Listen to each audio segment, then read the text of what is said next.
All right, today we're cracking open an ancient text, not about turning lead into metal, but about turning honey and water into something, well, something truly golden. So, let me ask you a question. Have you ever wanted to try your hand at some real-life alchemy?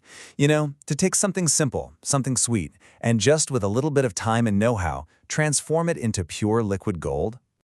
Well, if that sounds good to you, you are in exactly the right place. Because today we are diving deep into the ancient and I think beautiful art of mead making. Okay, let's get right into it. First up, the alchemist's golden drink. Before we can even think about making this stuff, we gotta understand it. So what is mead really? At its heart, mead is just so elegantly simple. It's an alcoholic drink that you get from fermenting honey with water. That's it. People call it honey wine all the time, and it makes sense because it might just be one of the oldest alcoholic drinks humans have ever made. Now, every good alchemist knows their lab needs to be in order. So let's move on to our next section, gathering your arcane supplies. It's time to talk about the essential ingredients and tools for our great work. Okay, so what do we need? For a 1-gallon batch, which is perfect to start with, you'll need 2 to 3 pounds of honey. This is the soul of your mead, right? And hey, the type you pick really matters. Clover is classic, but something like orange blossom honey will give you these amazing citrus notes. Then you need a gallon of good water. Spring or filtered is best.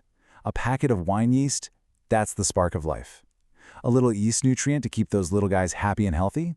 And here's a cool trick, a handful of raisins. They add what are called tannins, which gives your mead a much better body and mouthfeel. And of course you need your tools. Your main vessel, the glass carboy, that's where all the magic is going to happen. The airlock is this super clever little gatekeeper. It lets gas out, but it doesn't let any nasty stuff in. Your funnel and siphon are just for moving things around cleanly.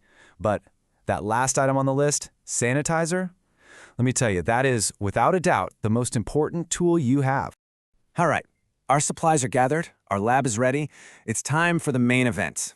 Let's get into casting the initial spell. These first few steps are absolutely critical to the whole process. Look, before you even think about touching that honey, you have to follow the #1 rule of this craft. The single most important rule is to sanitize absolutely everything. I mean it. The carboy, the funnel, the airlock, your spoon. If it's gonna touch your mead, it has to be perfectly clean. And this quote just hits the nail on the head. Sanitation is the most crucial step for success. Why? Well, think about it. You're creating this perfect sugary paradise for your yeast to work in. But guess what? Bad bacteria and wild yeasts, they love that environment too. Sanitation is your magic shield. It protects your creation.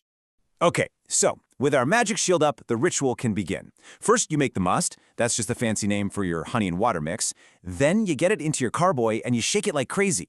This is super important. It gets oxygen into the mix, which your yeast needs to get off to a good, strong start. After that, you pitch the yeast. That's adding your spark of life. And finally, you pop on the airlock to seal the deal. And now comes the hardest part for any new alchemist, the long, magical wait. This is the part where we have to step back, be patient, and let nature's magic do its thing. So fermentation basically happens in 2 big stages. First, you've got primary fermentation. This is the exciting part. It's super active, it's bubbly, you can literally see it working. This goes on for a few weeks. Then, things quiet down, and we move into secondary fermentation. This is a much slower, quieter process where the mead starts to clear up and all those complex flavors start to come together. This timeline really gives you a good sense of the journey. In the first day or 2, you'll see that spark, the first bubbles coming through the airlock. Then, for the next few weeks, that's your primary fermentation in full swing. After that, we get into that long stretch, the secondary fermentation and aging, which can take months. And only after all that do you finally reach the end and get your golden prize. Speaking of the prize, once all that bubbling is stopped for good and your mead is starting to look clear, it's time for the best part, bottling your liquid gold. Now, before you go straight to bottling, there's a vital step called racking. All racking is carefully siphoning your mead into a new, clean container and leaving that gunky layer of sediment at the bottom. It's called the lees, leaving all that behind. This is the secret to getting a crystal clear mead that tastes way better. So the final stretch is pretty straightforward. You rack your mead into a clean carboy to let it age. You wait patiently for a few months, maybe even longer, until it's beautifully clear. Then, you carefully siphon it one last time into your sanitized bottles, you seal them up, and you slap a label on it. And just like that, the transformation is complete. But please, remember this one last piece of alchemical wisdom. Mead only gets better with age.